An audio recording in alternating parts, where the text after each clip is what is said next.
बिस्मिल्लाहिर्रहमानिर्रहीम। अस्सलाम वालेकुम। क्या हाल है, कैसे हैं आप सब? उम्मीद करती हूँ आप सब खैरियत से होंगे। आज मैं आपके साथ रेस्टोरेंट स्टाइल बीफ टिक्का कढ़ाई की रेसिपी लेकर आई हूँ। बहुत ही आसान है। वीडियो आपने एंड तक देखनी है। वीडियो अच्छी लगी तो लाइक और शेयर कर दें फ्रेंड्स एंड फैमिली के साथ। चैनल को सब्सक्राइब नहीं किया, सब्सक्राइब करें। चने बनाना स्टार्ट करते हैं। पहले लिए इसमें हम 1 कप कुकिंग ऑयल डालेंगे।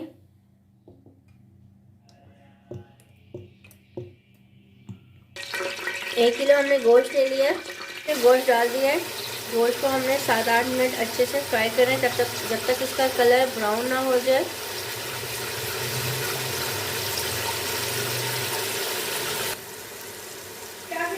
आठ मिनट हमने इसको अच्छे से फ्राई कर लिया, इसका कलर चेंज हो गया। अब इसका हमने पानी ड्राई करना है।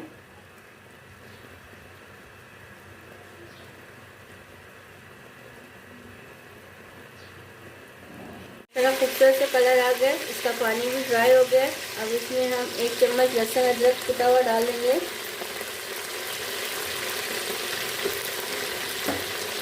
और इसको 3 से 4 मिनट हम भून लेंगे अच्छे से। 2 से 3 मिनट हो गए, इसको हमने लहसुन के साथ अच्छे से भुनाई कर ली है। अब इसमें हम कुछ स्पाइसेस ऐड करेंगे। 1 टीस्पून लाल मिर्च, 1 टीस्पून हल्दी, 1 टीस्पून पिसा धनिया, 1 टीस्पून कुटा हुआ जीरा, 1 टीस्पून कुटा हुआ धनिया, 1 टीस्पून नमक डालेंगे इसमें।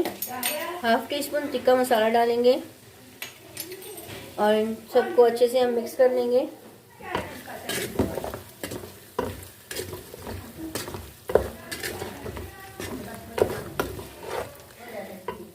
दो मिनट मसालों के साथ हम अच्छे से इसको भून लेंगे। 5 टमाटर ले लिए हमने, इस तरह से कट कर लिए, वो इसमें हम डाल लेंगे और इनको हम कवर करके रखेंगे जब तक टमाटर सॉफ्ट हो जाएं। सॉफ्ट हो गए, अब इसके छिलके हम रिमूव कर देंगे।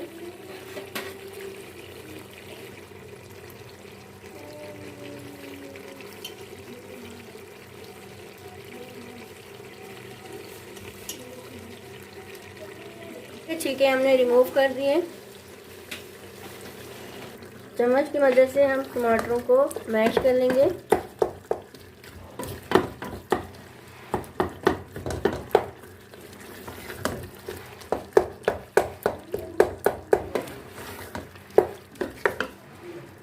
टमाटरों को हमने अच्छे से मैश कर लिया। अब इसमें हम 1 गिलास पानी डालेंगे और इसको कवर करके 10 मिनट तक हम इसको पका लेंगे।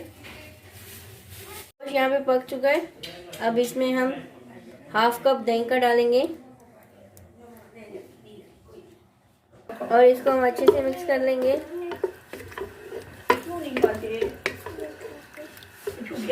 इसको हमने अच्छे से मिक्स कर लिया। 2 मिनट दही को अच्छे से पकने देंगे। ये पक चुका है। अब इसमें हम फॉइल पेपर रखेंगे और कोयले की स्मोक देंगे इसमें। हमने इसमें कोयला रख दिया है और अब इसको कवर करके 2 मिनट इसको हम स्मोक देंगे। अब इसमें से हम ये कोयला निकाल लेंगे। बीफ टिक्का कढ़ाई रेडी हो गई है। मैं आपको इसकी फाइनल लुक दिखाती हूँ। मज़ेदार से बीफ टिक्का कढ़ाई रेडी हो गई है।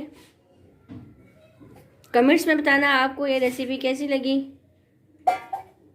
जज़ाकल्लाह। अल्लाह हाफिज़।